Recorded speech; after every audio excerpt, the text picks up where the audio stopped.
Hello, hello. It's been a while and missed few fantasies, but they were partners, so not a big deal. And now with the Pro League basically starting in like 24 hours, well, let's uh, let's try to get the predictions in and maybe see what we can expect.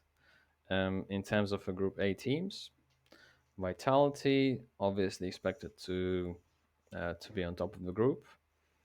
Orcs, not much to expect from them. Probably can cause some trouble to a team like NIP, maybe someone else, but mm, should be should be an easy pass to Vitality. Astralis and NIP gonna meet each other again, and currently NIP are in horrible state, just losing nearly to everyone. Head trick is the only bright spot. Config just blah. Brawler, bleh, like the whole team is just bad. So if anything, just avoid NIP. Somehow, if miracle happens, they can scratch a couple of wins and maybe somehow get to like third place or whatever. But generally, have no expectations for them. Furia, it's a now or never event probably.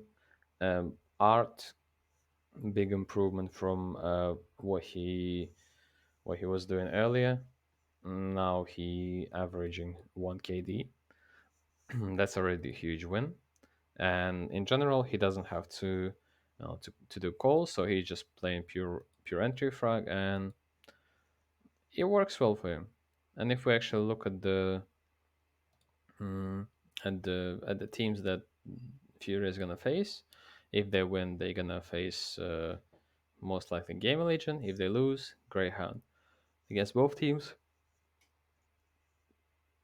Art has pretty good chances to do well. In terms of Xerato, huge drop. Yuri, nothing really changed for him. He's exactly where he was. Cello, I still don't understand how it works. Like Cello can go like 30 bomb or can go like 5 kills on map. It's just very weird. It's like Brazilian config. So it is what it is. Movistar gonna be interesting because they just added uh, some young player, Adam. Well, he's from Romania, but he's playing for the Spanish team. Well, his way is. In terms of Fury against Movistar, uh, I can see potential an upset, and there is a pretty good chance that Fury is going to lose. But at this point, I think that for the Pro League, uh, this is where Fury should come fully ready. Mhm. Greyhound, again, boys been improving since last major, I assume. So they had some time to prepare. So against Gamer Legion, it's gonna be a close fight, probably all three maps. And at the end of the day, uh, the results are not really gonna matter because we don't expect either of them to qualify.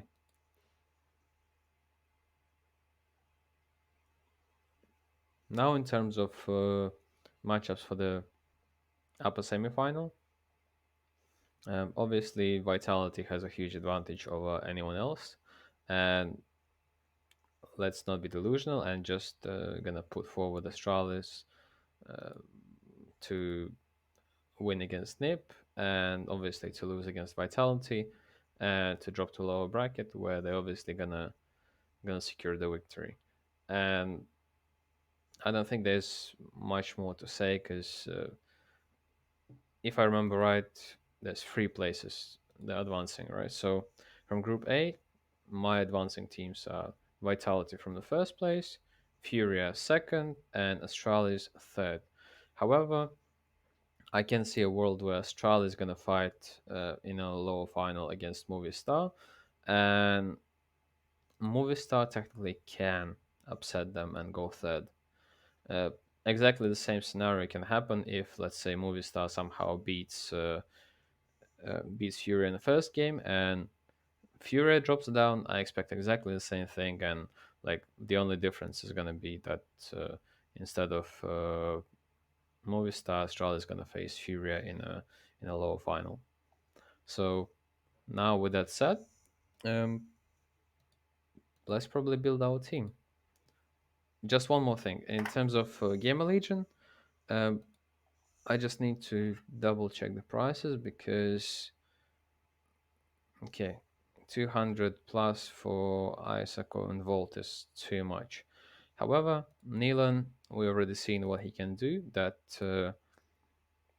one game against Greyhound, he can get like 1.4 rating or 1.3, and let's say next game against someone like Furia, he can go to 0.8 rating or whatever, and at the end of the day, he's gonna leave us positive points. So for me, the must pick over here to save some money to proper picks is Neelan.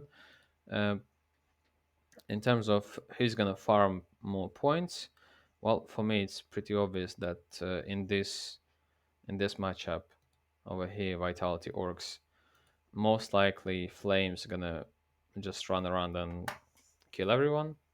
Mm.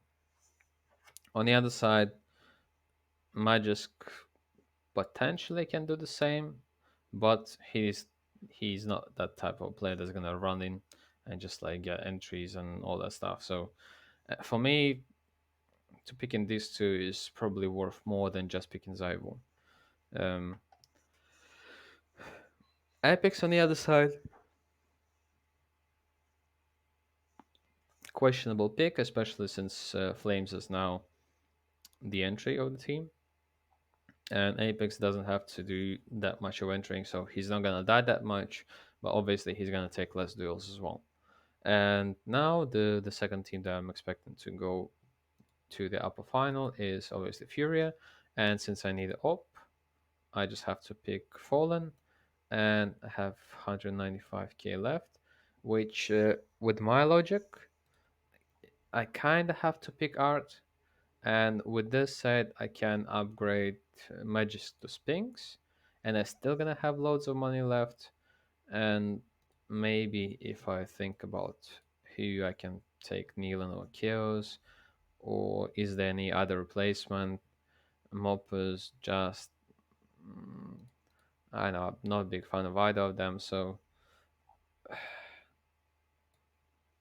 that's probably the difference maker for my team is the last filler player, right? Because this is more or less kind of locked. But Greyhound, I don't know. Actually, I'll go with Neil and I'll go with my first pick. So it is what it is. The other option for me is to pick Zaivu and Magisk. This also can work, but this is more like a safer option. But since obviously Vitality is gonna play Orcs, I don't expect Magisk to go crazy, and I don't expect Zaivu to go crazy either. I expect Zaivu to just be Zaivu and do his things, and I think I'm gonna go with the Israeli boys. So youngsters versus more experienced guys, and yeah. In terms of art on my team, he's worth it, right? Cello 193 with his ratings, not really worth it at the moment. Obviously, I have some money left, but my logic is this: Art is playing pure entry.